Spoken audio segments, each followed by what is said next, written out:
સાંભળો સાંભળો સાંભળો મિત્રો, 150 કરોડ રોકડા, 129 કિલો સોનું અને 75 લાખના હીરા.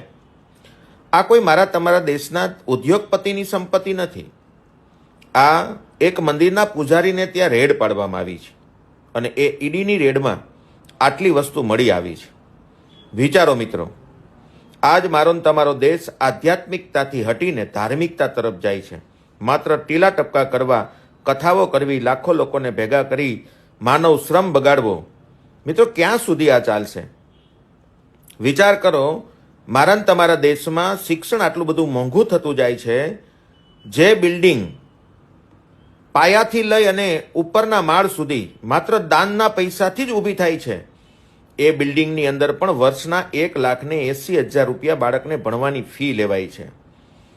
મિત્રો, જાગો તો સારું છે, ન જાગો તો અમારા જેવા અનેક લોકો કદાચ બરડા પાડી પાડીને પણ જો કહેવામાં આવશે તો પણ મારા ને તમારા દેશમાં આવા લોકોથી બચી નહીં શકાય. મિત્રો, હું મંદિરનો વિરોધી નથી, 100% મંદિરે જાઓ, પણ મંદિરે જવું શા માટે એ પહેલાં સમજી લો.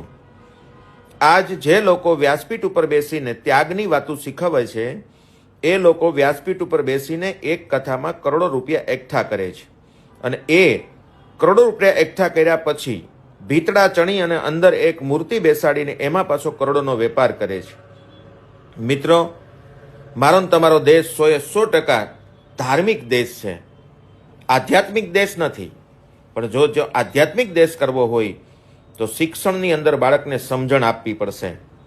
આજ એજ્યુકેટેડ પર્સન અંધશ્રદ્ધામાં ભરાઈને 3 વર્ષ સુધી દાણા જોવાના વેઇટિંગ હોય, એની અંદર જો માણસ જતો હોય તો મિત્રો, આ શિક્ષણ ક્યાં કામ આવે છે?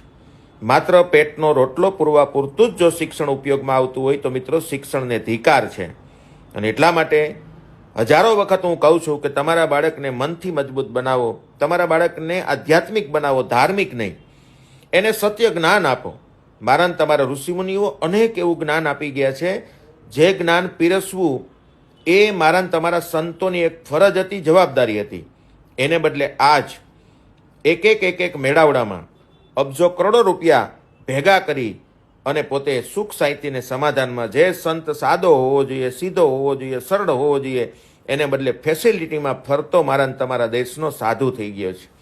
મિત્રો, ચાલો આમાંથી બહાર નીકળી અને મારા ને તમારા બાળકને માત્ર શિક્ષણ નહીં પણ ભારતીય સંસ્કૃતિનું સાચું નોલેજ આપી અને એને મંદિરમાં ક્યાંય ખોટી રીતે 1 રૂપિયો ન દે આવો બનાવીએ.